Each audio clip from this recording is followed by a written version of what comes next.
ereyga democratic waxa uu ka yimid asal ahaan luqadda Giriigga, ereygaas oo ka kooban laba erey. Demos macnaheedu waa dad, kratsna waa awood. Sidaa darteed, dimuqraadiyaddu waa rabitaanka iyo awoodda shacabka. haddii aad u xukunto si ka soo horjeeda rabitaankooda, waxaad ka qaadaysaa xuquuqdooda asaasiga ah. dimuqraadiyaddu waxay u ogolaataa muwaadiniinta inay doortaan wakiillo ku matalo doorkooda. haddaba waa maxay faa'iidada dimuqraadiyaddu? dimuqraadiyaddu waxay gacan ka geysataa abuurista qaran ammaano ah, xasillooni siyaasadeed. waxay siisaa shacabka xorriyad, waxayna ilaalisaa sharafta iyo xuquuqdooda.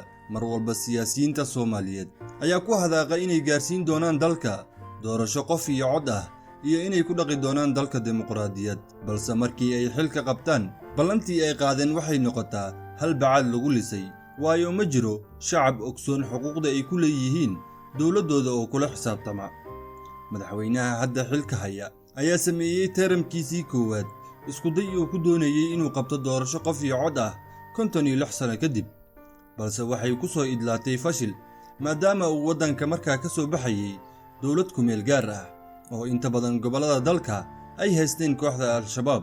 sidaa darteed, waxaa markii saddexaad maciin la baday doorashada dadban ee qabyaaladda ku dhisan, taasoo door weyn ka qaadata in ay dowladnimada Soomaaliya aysan cagaheeda dib ugu soo istaagin.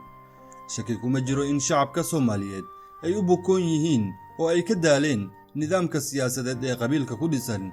si kastaba ha ahaatee, maqnaanshaha siyaasad loo dhan yahay, ka qayb qaadasho la'aanta shacabka, iyo siyaasaddan u xiran qolada goonida ah laguma tilmaami karo dimuqraadiyad caafimaad qabta, balse waxay carqaladaynaysaa wadajirka bulshada, waxayna abuuraysaa dhaqamo foolxun.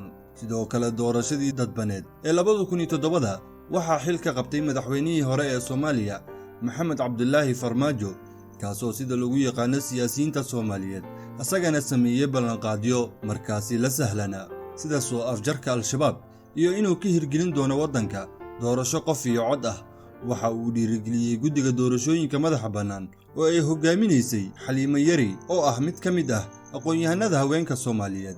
balse nasiib darro, ugu dambayntii dowladdiisa ayaa ku dhammaysatay qalalaaso ay keentay kadib markii muddaxileedkii dowladdiisa ay dhammaatay xilli uu dalbaday in loo sameeyo muddo kordhis 2 sano ah si ay ugu suurto gasho in dalku ay ka dhacdo universal election. doomiyihii guddiga madaxa bannaana ee doorashooyinka xilligaasi, Xaliimo Yari, ayaa soo bandhigtay 2 nooc oo doorasho ah oo ay dhici karto doorashadii xilligaasi, iyadoo sheegtay in nooca ku xusan sharciga doorashooyinka ee uu saxiixay madaxweyne Farmaajo uu yahay mid wakhti iyo qarash badan u baahan. midka koowaad waa in dadka la diiwaangeliyo oo sawirro laga qaado qofkii 2 jeer ama 3 jeer isdiiwaangeliyana, kadibna dadka kaararka loo qaybiyo, kadibna codaynta la qabto. kaasi wakhtigiisu waa uu dheer yahay, ilaa Agoosto 2021 ayaan qaban karnaa, ayay tiri, iyadoo BBC News waraysi ku siisay.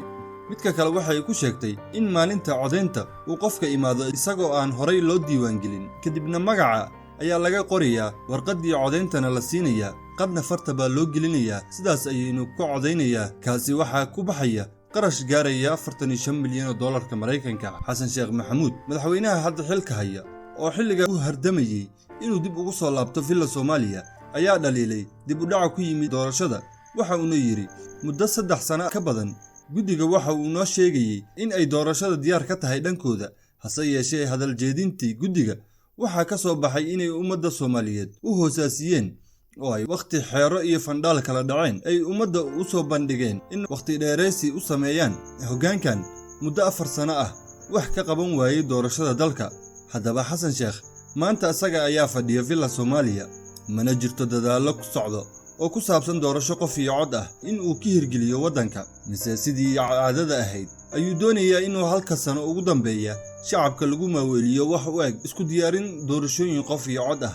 ma aha keliya in ay maqan tahay mabaadi'da asaasiga ah isbeddel ku yimaada dimuqraadiyadda, laakiin buugga xataa uguma jirto madaxweynaha. isaga waxaa keliya u daran sidii uu u guulaysan lahaa, taasoo aan wada ognahay waxa uu u dhigay sidii uu ugu soo laaban lahaa villa Soomaaliya. iskaba dhaafay in Soomaaliya universal election ay ka dhacdo, xitaa lama dhammaystirin dastuurka 11 sano ku meel gaarka ah. tirokoob guud oo dadweyne weli lama samayn, oo xitaa hawsheeda laguma jiro. dadka rayidka ah aad bay u hubaysan yihiin, qabiil walbana waxa uu haystaa hub oo ay ku jiraan qoryaha fudud, gawaarida dagaalka iyo agab kale oo ciidan. taa waxaa dheer dowladdii hubka dhigista ku samayn lahayd shacabka ayada ayaa hadda hubaynaysa maleeshiyo beeleed.